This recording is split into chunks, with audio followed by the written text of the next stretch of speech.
voice down, so hopefully you can hear me. White privilege, it does not exist. I think I've already covered it, but I'll cover it again. The thing is it really depends where you look. Watching a few more videos on it, I think it's clearly a case of the grass is always greener on the other side. A lot of people probably that are not white figure that if they've been born white, that their life would be so much better. Not necessarily. I think life is really what you make of it. Will there be trials and tribulations and possibly racism? Yeah, sure. But, white people experience it all the time. Guys like me probably acknowledge it a little bit differently, but I've been, yelled at by black people that nor did I know their name or who they were or where they came from, walking down the street blaming white guys for everything. That happened to me, But, I know not all black people are like that. So, nor am I going to say they're all racist, because one, did that to me. Now, maybe you've had 20 white guys be racist to you, or 50, or 150, or 1,500. Your whole life it's been just nothing but one racist white guy after another. Okay, well, is my experience any less valid? Well, no, not necessarily, because, I'm a lesser victim, so therefore I don't count. Well, no, racism is racism is racism. It doesn't matter who does it. Now, is this where I'm supposed to be the apologetic white guy? No, because, what should I apologize for if I've done nothing wrong? Now, oh yeah, but you have to acknowledge it. No, I don't. No, I don't. You don't. I don't. All you have to do is be decent to each other. It's really that simple. By denying white privilege exists, it's, oh my God, you're saying slavery didn't exist. Well, no, I'm not saying that either, because, and nor will I apologize for, because A, I wasn't there, and B, neither were you. Does racism exist? I don't deny that. But this idea of white privilege, again, it depends on the circumstances, depends where you look. Good idea, this, especially here in Canada. Let's say there's a job, and there's 4 people. There's a white male, a visible minority male, a white female, and a visible minority female. And we all 4 of them have exactly equal qualifications. Who gets the job? Well, the visible minority female. I can't even compete with that. But I don't view that as racism, or, I don't see how I would call that a privilege to be not even eligible for a job, just because if somebody else comes in, I can really only compete with other white men, that's it. I can't compete with anything else, if all things given equal. They call it affirmative action in the States. Here in Canada, we call it work equity. Same idea. Work equity is like for visible minorities. Not just one group, but everybody but a white guy. So again, I don't know how that's a privilege. But thank you anyway, I guess. Am I whining about it? No, because, well, if you don't hire me, I'll go and work over there. But that's a personal choice. If somebody tells me, no, I don't just give up there and play victim, I keep going. And you can't fault me for that. If I'm willing to get up in the morning and go to work, you can't fault me for that. And if I make a little more wealth or less wealth than somebody else, I can't fault other people for being wealthier than me, nor can you fault me being wealthier than you. That said, again, I don't know the secret handshake to get the free Corvette in the Whitey Club. I just don't know. So for now, if I ever want one of those, I'm going to have to work my ass off to get one. I guess I have that privilege. Other privileges, I don't know. You're probably saying, yeah, but you never have cops be suspicious. Well, again, it depends where you look. Yes, I've had police officers, not once, not twice, but several times when I was living in the city, just stop and, hey, you got some ID on you? I'd be standing there waiting for somebody. So, after about 10 minutes of them walking by, kind of eyeballing me right from the first go, because, well, why is this guy standing there? Well, okay, they come up to me. Do I view it as racism? No, I view it as, well, they're probably just curious why I'm standing there. Now, if I'd been standing there for a while, they definitely get curious. And, sometimes they'll look at you right at the first get-go, give you a bit of a shakedown. Now, I'm sure there's going to be a million and one people say, well, yeah, but this happened to me and this happened to me. I'm sorry that happened to you, but I didn't do it to you, nor did every other white person. I'm not saying racism doesn't exist. What I'm saying is white privilege doesn't exist, because it depends where you look. Other times, years ago, I used to work in a motorcycle shop. By the end of the day, after rolling on the ground, playing around with wrenches all day, I'd be covered head to toe with grease and everything like that, and look pretty grubby.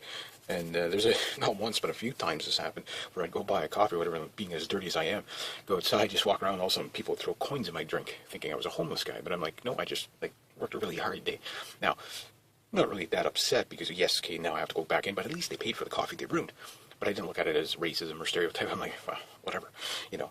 Am I the victim? Well, probably technically would have been the victim, but get over it. Petty squabble, right? So people screaming in your face, different. But I don't chalk that up as that whole race is going to be like that. I chalk that up as that individual person is a complete asshole. Simple enough, So I don't lob everybody in. Despite, and you see it as, in this kind of generalized, white people have to apologize for everything. And no, I have no white guilt whatsoever. I am not sorry being born white. Nor would I tell you that if you were born white, life would be so much better for you. Andre Agassi says it best, attitude is everything. If I, for example, here in Canada where I'm born, everybody's pretty privileged here, and I mean, again, I'm pretty low on the financial rung. So again, if white men were so privileged in general, we'd all be up at the top, making millions of dollars. But, people make different things in society, whatever, and there's, people do different jobs, they get different pays, therefore you got different rungs of society. Now, if an individual decides to get up in the morning, regardless of, his skin color, and goes to work and works hard and works his way up, I mean, just to say that, well, if I'm competing with somebody else, that's of a different color, that the only way they can get ahead is if I'm not around. Well, I don't buy that. Otherwise, I wouldn't have had bosses who were of different, non-white. I've had bosses that weren't white. Yeah, you heard me say that. I don't know how that's possible, how somebody that was not white could get actually into a position of power higher than me. Maybe the white privilege, maybe I missed the white privilege card that day. I don't know. I don't know how they pass it around. Once I know, I'll tell you. But, I haven't seen it. And again, okay, well, if I'm so repressed here, maybe what I'll do is move to Zimbabwe. I'm sure white people are treated very well there, or possibly the Congo, or maybe even South Africa. I'm sure white people are treated extremely well there, and there's no tensions whatsoever. I know. I'm going to go to Somalia, and I'm going to live in Mogadishu. Yeah. I'm sure they'll put me the head of a CEO board or something there. So because I got white privilege, right? So there should be no problem for me. So like anything, like any sort of privilege, grass is greener on the other side. Another comparison, I'm going to compare apples to apples here. One white man to another white man. Let's say you have two white men. One white man is able-bodied like myself. The other one has no legs. Now, if we're both enjoying white privilege, and I'm out mobile and able to do this, able to do that, well, who's got the privilege? The guy with the legs or the guy without the legs? Well, obviously the guy with the legs is going to, get some, benefits with the legs for sure. But let's say, again, I've used this kind of analogy in another video, where you have three white guys, two with no legs, one with legs. So let's say the guy with the legs goes out, works on a fishing boat, because he's able-bodied and he can make a lot of money doing this. The second guy with no legs, okay, he has a wheelchair, okay, and he has government assistance coming in. But the third guy with no legs lives on the street. So who's got white privilege? Well, let's put it to you this way. Another way. Let's say the guy who gets a little bit of money from the government sees the guy on the street, says, well, he's worse off than me, passes it down. Okay, great. Now the guy out in the fishing boat, let's say his fishing boat flips over and he dies. So who's got privilege? You know what I mean? Like, it depends where you look. Sure, you could say, yeah, this guy is making a living, he's mobile, he's everything like that. But he's taking more of a risk because to make ends meet, maybe that's the only job available. So, you know what I mean? So, and for him working, he's also paying for probably at least one of these guys to pay for the other guy to, who's not as mobile for that wheelchair. So this guy's paying for this guy. You know what I mean? So is that a privilege? Well, it's a privilege for him to be able to get the taxes from this guy, and it's a privilege for the guy on the ground to be able to get, a spare coin from, so privilege is how you look at it. So that's why I mean white privilege doesn't exist. It depends on the circumstance, it depends on this. Using individual incidents in a specific incident, yes, a privilege can exist. But what is a privilege? Well, first off, you have to understand what rights and freedoms are, rights and freedoms actually don't exist. That's in your head. And entitlements, they don't exist. That's in your head. That's an individual trait saying, I'm, entitled to this. Why? Because, let's say this here can of beans, okay? because I'm a white guy, I'm entitled to this can of beans. Well, somebody has to make this can of beans. If they don't make that can of beans for me, guess what? I can't be entitled to the can of beans. Why? Nobody's there to give it to me. Therefore, that entitlement became a privilege. And then once it became a privilege, it could be taken away. Unless I go make the can of beans, which I would be privileged to own again. So hopefully that explains it a bit. But this idea of white privilege, it depends where you look. Male privilege, white privilege, pick one of them. Interesting to keep in mind is, during White History Month, when we all give a big Zeke hail through the Mein Kampf week. Wait, we don't have White History Month. But anyway, whenever you learn about White History Month, it's usually Nazis. That's what I call White History Month, whenever they show Nazis. But I think to keep in mind about the Nazis, as weird as a way to look at this, they actually saw themselves in as being victimized by the Jews. It doesn't matter if you believe it or not. That's how they viewed it. All the economic disparity, they were in a depression, all that. That was the villain. That was swindling them out of their money and land and all this. Kind of sounds familiar, right? Because they were overprivileged. And then, of course, we know what happened and how they dealt with it. Not very well. But again, believe it or not, they thought they saw themselves as the victims. And a lot of people say, well, if you're white and you don't acknowledge white privilege, you're just a bleepity bleep bleep bleep, and you have no idea because I've suffered this and I've endured this. Personally, I think if anybody goes to the Congo, regardless of what color they are, they're probably not going to get treated very well anyway. You know what I mean? So trust me, white privilege is where you look. If you live in a high crime rate area, you're going to probably form an opinion based on that area. If you live in a low crime rate area, you're going to say an opinion on that. Another way to look at it is, if I jump in the water and look around and I see fish and I'm not adapting to the water as well as the fish are, I'm not going to blame the fish. Look at that, they got fish privilege over me. Freaking fish entitlement. It kind of sounds ridiculous, right? Well, you get somebody that comes from another country that doesn't speak the language, they don't understand the culture, whatever. Of course you're going to find it hard. Now, they might experience some racism or whatever, or perceived racism, or actual racism. That's no doubt there. But most of the time, they're probably going to be welcomed with open arms.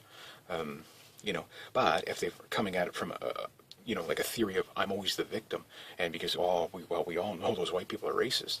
Well, ask yourself this: if to you that I shouldn't even be saying this, then maybe you might want to question yourself. Well, if I can't even allow this man to have his opinion, then maybe I should question my own.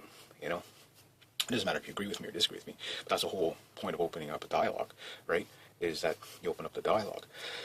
But again, if you're taking at it always from a standpoint of a victim, and you look at us as the ones that always have privilege, well, I don't know what to tell you. You know what I mean? But from my point of view, and probably the point of view of many males, the ones that aren't as apologetic, they're probably going to agree. Male privilege, white privilege, it does not exist. It depends on where you look. There are some things that are going to be in our favor, and there's going to be a lot of things that are not. End of story. Hello. Again, it's late at night, so I got to keep my voice down, so hopefully you can hear me. White privilege, it does not exist. I think I've already covered it, but I'll cover it again. The thing is it really depends where you look. Watching a few more videos on it, I think it's clearly a case of the grass is always greener on the other side. A lot of people probably that are not white figure that if they've been born white, that their life would be so much better. Not necessarily. I think life is really what you make of it. Will there be trials and tribulations and possibly racism? Yeah, sure. But, white people experience it all the time. Guys like me probably acknowledge it a little bit differently, but I've been, yelled at by black people that nor did I know their name or who they were or where they came from, walking down the street blaming white guys for everything. That happened to me, but, I know not all black people are like that. So, nor am I going to say they're all racist, because one, did that to me. Now, maybe you've had 20 white guys be racist to you, or 50, or 150, or 1,500. Your whole life has been just nothing but one racist white guy after another. Okay, well, is my experience any less valid? Well, no, not necessarily, because, I'm a lesser victim, so therefore I don't count. Well, no, racism is racism is racism. It doesn't matter who does it. Now, is this where I'm supposed to be the apologetic white guy? No, because, What should I apologize for if I've done nothing wrong? Now, oh yeah, but you have to acknowledge it. No, I don't. No, I don't. You don't. I don't. All you have to do is be decent to each other. It's really that simple. By denying white privilege exists, it's, oh my God, you're saying slavery didn't exist. Well, no, I'm not saying that either, because, and nor will I apologize for it, because A, I wasn't there, and B, neither were you.